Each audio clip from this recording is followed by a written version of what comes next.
Buenos días, maestra y compañeros. El día de hoy les vamos a exponer sobre la literatura neoclásica. Nuestro equipo se conforma de 4 integrantes, que son Chávez Díaz, Alexa Paola, Gutiérrez Martínez, Carlos Iván, Laguna Alcántara, Citlali Yasmín y Morales Vega, María Fernanda. En este tema les hablaremos sobre el contexto histórico, los datos relevantes de la corriente literaria y los autores representativos, tanto como sus obras. El neoclasicismo fue un movimiento artístico y literario que surgió a mediados del siglo XVIII y tenía como base la renovación de los valores filosóficos y estéticos de la antigüedad clásica y el culto a la razón. Estos fueron interpretados como modelos para la construcción de la modernidad. Este movimiento se originó en Francia, donde fue llamado simplemente clasismo, y desde ahí se extendió al resto de Europa y América de la mano con la expansión del iluminismo o ilustración, ya que esta fue clave filosófica del movimiento neoclásico en todas sus manifestaciones.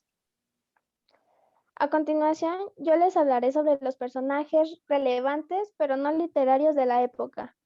En primer lugar, estuvo el pintor de nombre Jacques Louis David, que nació en París en 1748 y falleció en el año de 1825. Sus principales obras fue El juramento de los Horacios, La muerte de Marat, La muerte de Sócrates, entre otros. El siguiente fue un escultor llamado David Antonio Canova, que nació en 1757 y falleció en 1822. Sus principales obras fueron Las Tres Gracias, Venus Victrix, Eros y Psique. Y por último, estuvo el arquitecto Jacques Gabriel, que nació en 1698 y falleció en 1782.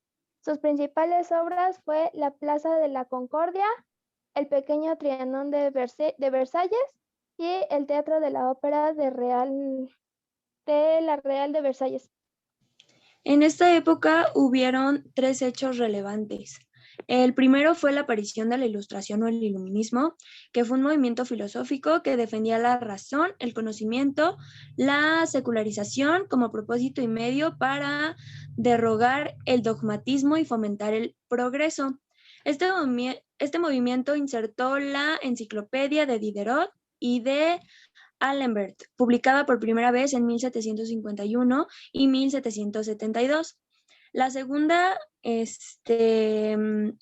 segundo hecho relevante fue el descubrimiento de las ruinas de Herculano en 1738 y Pompeya en 1748, que despertó nuevamente el interés por estudiar la cultura grecolatina. Y por último, el hecho relevante fue la llamada doble revolución, es decir, la revolución industrial, que estaba hecha para modificar los modos de producción y organización social, y la Revolución Francesa, que proclamaba la igualdad, libertad y fraternidad. Ok, yo les voy a explicar lo que es los datos más relevantes. La literatura neoclásica es un movimiento literario, el cual se dio a principios de la Ilustración. Esto se hizo con el propósito de impulsar los valores de los griegos y los romanos. En esto no nada más se dedicaban a lo que era por escritura, sino que metían música, pintura, artes, entre otras cosas. Las principales características era, como les comenté hace un momento, fue lo de los valores. Hubo un rescate de los valores. El otro fue que llegaron a la conclusión y conocieron que realmente el centro de los acontecimientos no era el hombre, como tenían creencias. Los temas más tomados en ese tiempo era la libertad y la tolerancia a la religión. Y hubo hubo una mayor forma de comunicarse en cuestión de periódicos, entre otras. Ahora va a seguir mi compañero Iván. Yo les voy a hablar sobre Daniel Defoe, que se creía que Daniel Defoe nació el 10 de octubre de 1660 en Londres. Él era considerado uno de los padres de la novela inglesa. Fue también precursor de la prensa económica y panfletista. Sus producciones escritas superan las 500 obras. Daniel Defoe murió el 24 de abril de 1731 en Moorfields a los 70 años de edad. Sus dos principales obras fueron La educación de la mujer y El diario del año de la peste. Ok, La Fontaine. En realidad su nombre es Jean de La Fontaine. Nació el 8 de julio del año de 1621. Él es de una familia burguesa y fue residente en Francia. Estudió teología y derecho en el país, pero nunca terminó las carreras, ya que él se dedicó a lo que era la poesía y la literatura.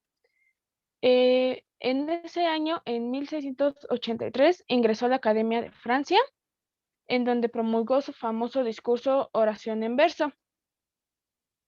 Jean falleció el 13 de abril de 1695, el cual fue a la edad de los 73 años. Algunas de sus obras fue La anciana y el perro, que fue en 1654, y Fábulas de Fontaine, que fue en 1679. Bien. Ok, ahora, Félix de Samaniego, en realidad se llama Félix María de Samaniego. Nació el 7 de octubre de 1745 en España. Fue un escritor español, famoso por sus fábulas, que todas tienen una moraleja muy padre. Pertenece a una familia noble y rica. En 1781 se publicaron en Valencia los 5 primeros libros con el título de Fábulas en versos en castellano. En 1784 apareció en Madrid una versión definitiva titulada Fábulas Morales y formada por 9 libros con 157 fábulas. Félix María de Samaniego falleció el 11 de agosto de 1801 en España. Algunas de sus obras, algunas, como ya les comenté, la mayoría son fábulas. Yo les puse aquí 2, que fue La cigarra y la hormiga y La zorra y las uvas. Lo que no les comenté aquí también es que él se metió tanto en lo que era poesía, y en sí él tiene un libro de poesía erótica que en realidad se llama El jardín de Venus, pero lo eliminaron porque tenía hay cosas fuertes. Sus obras más representativas, como algunas ya las habían mencionado, son La paloma, El congreso de ratones, La cigarra y la hormiga, El perro y el cocodrilo, La zorra y las uvas. Bueno, nosotros elegimos mostrarles la fábula de la zorra y las uvas, ya que pensamos que tenía una moraleja muy bonita para personas de nuestra edad.